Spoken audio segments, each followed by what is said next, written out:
మీ అందరిని కూడా కోరుతా ఉన్నా సంస్థ తరఫున ప్రభుత్వం తరఫున ఇంకా ఇప్పటికే మీరు ఒక నిబద్ధతతో పనిచేస్తా ఉన్నారు. రద్దీ పెరిగింది. గతంలో 40, 50, 60% ఉన్న ఆక్యుపెన్సీ 100% దాటిపోతా ఉన్నది. కాబట్టి వాళ్ళ యొక్క మన మర్యాద ఆర్టీసీ సంస్థ తరఫున ప్రయాణికులకు ఇచ్చే మర్యాద కావచ్చు, ఆర్టీసీ సంస్థలో ఉన్నటువంటి 364 బస్ స్టేషన్ల లోపల ప్రయాణికులకు సంబంధించినటువంటి సౌకర్యాలు పరిశుభ్రతకు సంబంధించి కూడా నిన్న రివ్యూలో చర్చ చేయడం జరిగింది. దానికి ప్రత్యేకమైనటువంటి నిధులు కానీ అవసరాలు కానీ ఉంటే ప్రభుత్వం తరఫున ఏర్పాటు చేస్తాం. కానీ ఎక్కడ కూడా ఈ వేదిక ద్వారా 364 మంది స్టేషన్ మేనేజర్లను కావచ్చు, 97 డిపోల మేనేజర్లను కావచ్చు, 11 రీజన్ మేనేజర్లు కావచ్చు, 6 రీడీలు కూడా మీ బాధ్యతల యొక్క కింది స్థాయి లోపల ప్రభుత్వం తీసుకున్న నిర్ణయాన్ని ముఖ్యంగా మహిళలకు ఉచితంగా ఇచ్చే సందర్భంలో ఏర్పడుతున్నటువంటి రద్దీ కావచ్చు, ఇతరత్ర అంశాలు తప్పకుండా చాలా బాధ్యతగా ముందుకు పోతారని ఈ సందర్భంగా ఆకాంక్షిస్తా ఉన్నాను. నేను సిపి గారితో పాటు ఇప్పటి గతం లోపల మొన్న కూడా డీజీ గారు ఒక మాట కోరినాను. సంఖ్య పెరిగింది, మహిళలకు సంబంధించి ఎక్కువగా బస్టాండ్లోకి వచ్చే కార్యక్రమం పెరుగుతా ఉంది.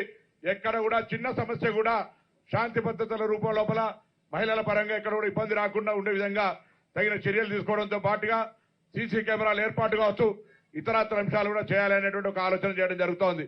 ఏదేమైనా ఆర్టీసీ ప్రజలది. ఆర్టీసీ సంస్థ తరఫున కావచ్చు, ప్రభుత్వం తరఫున ఎన్ని చర్యలు చేసినా ఆర్టీసీని కాపాడుకునే బాధ్యత ప్రజల మీద ఉంది. ఆనాడు తెలంగాణ ఉద్యమంలో, తెలంగాణ సాధనలో ఆర్టీసీ కార్మికుల పాత్ర ఎవరు మర్చిపోయేది కాదు.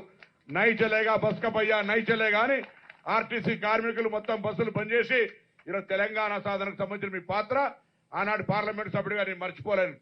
కాబట్టి ఆర్టీసీని పరిరక్షించుకునేటువంటి బాధ్యతగా గౌరవ ముఖ్యమంత్రి గారు నా మీద బాధ్యతలు ఒక తెలంగాణ ఉద్యమకారుడిగా, తెలంగాణ ఉద్యమంలో ఆర్టీసీ పాత్ర, తెలంగాణ ఏర్పడిన తర్వాత ఆర్టీసీ ఏ విధంగా నిర్వీర్యం కాబట్టది, ఏ విధంగా దానికి సంబంధించినటువంటి ఒక గుర్తింపు కూడా ఇబ్బందికరమైనటువంటి పరిస్థితి ఉండి మళ్ళీ ఏ విధంగా ముందుకు తీసుకుపోవాలనేటువంటి ప్రణాళికలు తయారు చేస్తా ఉన్నాం.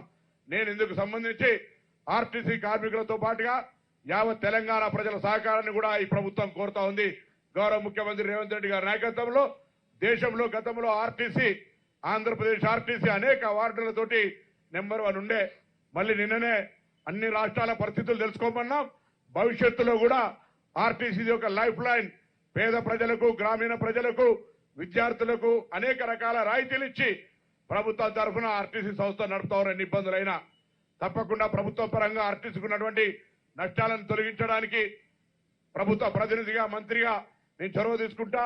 సంస్థ నడపడానికి ఎండీ గారు సమర్థవంతంగా నడిపేటువంటి శక్తి ఉన్నది. కాబట్టి క్షేత్రస్థాయి దాకా ఆఖరికి అక్కడ ఉన్నటువంటి బస్ స్టేషన్ లో చిన్న ఉద్యోగి దాకా బాధ్యతగా వ్యవహరించాలని సందర్భంగా కోరుతూ ఈ బస్సులతో పాటుగా త్వరలో ముఖ్యమంత్రి గారు నిర్ణయం చేశారు.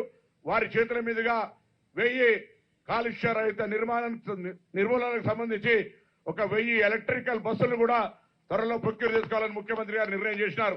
వాటిని కూడా వీలైనంత త్వరలో ప్రొక్యూర్ చేసి ప్రజల సౌకర్యార్థం ప్రజల మరి రవాణా కార్యక్రమం ప్రారంభం చేస్తామనే మాట మనం చేస్తూ మరొకసారి ఈ వేదిక ద్వారా ఆర్టీసీ కార్మికుల సంక్షేమం, ఆర్టీసీ పరిరక్షణ, ఆర్టీసీ ప్రయాణికుల సౌకర్యానికి సంబంధించి ఎక్కడ కూడా కాంప్రమైజ్ కాదు.